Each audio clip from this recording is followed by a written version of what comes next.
Our final statement comes to us from Mr.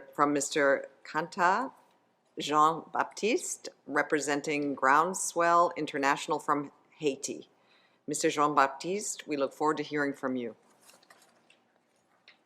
Excellencies, thank you for this opportunity. We make this statement on behalf of a group of all the civil society organizations working on agroecology that came together at the Civil Society Forum for the United Nations LDC 5 conference in Doha last March. Why we have chosen to focus on LDCs in this session, a global level conversation on transformation needed to produce a quality change in the implementation of the Sustainable Development Goals at the global level. Because if we do not effectively address the poverty that plagues LDCs, and if we do not build on the existing strengths, the SDG agenda will fail. At the LCD 5, the UN Deputy Secretary General Amina Mohammed emphasized that achieving the Sustainable Development Goals is in the least developed countries is a litmus test for achieving the 2030 agenda writ large, including by ensuring that no one and no LDC is left behind. The stories told about LDCs emphasize the lacks. The dominant story told about hunger, for example, is that food insecurity is the result of inadequate food supplies, which in turn is blamed on lack of technology, of fertilizer, of energy, of credit and storage, on low productivity and poor roads. There is some truth in this story, yet the story ignores the role of unjust global economic structures, including unjust international trade and investment rules, in creating challenges for LDCs as they do in many parts of the global south. The proposed solution mostly focuses on imported inputs and technology, which contribute to deepening LDCs' depth and increase their vulnerability to shocks in international markets, such as was caused by the war in Ukraine.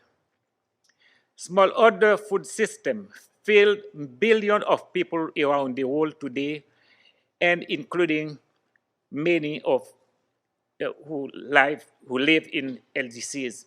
Securing public investment to build on the knowledge of smallholder producers on how to work with, but not against nature, offers a very different and much more hopeful future than continuing to insist food insecurity can only emerge from private proprietary seed system, fossil fuel-derived fertilizer, and the export of unprocessed commodities into highly concentrated markets. Our organization were in Doha to counter the story of lacks with a story of hope and possibility. Our story is centered on investing in LDC communities, as indeed in rural communities everywhere, and protecting and building on the contextual and complex knowledge. Our call is a call for build on agricultural strengths as a pathway to prosperity. It is a story of agroecological transition towards food sovereignty and the realization of the right to food. Food systems need to produce and process and make available a diverse range of foods in ways that nurture the land, soil, and water, and that protect people's livelihoods and their culture. In adopting agroecological practices, we can take on the complex set of objectives such as the 2030 Agenda.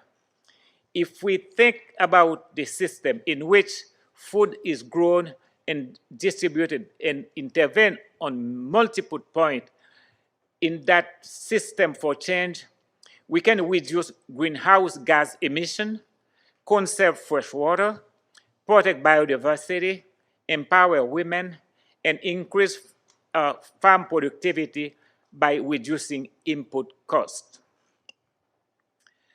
For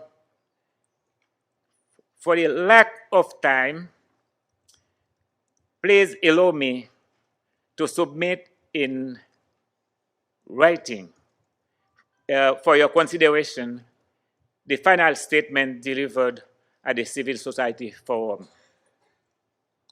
Thank you.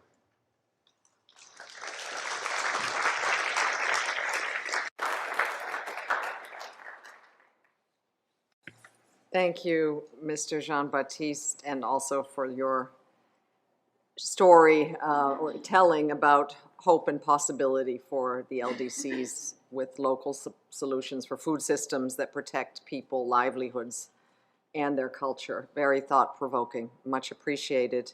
And we thank all speakers today.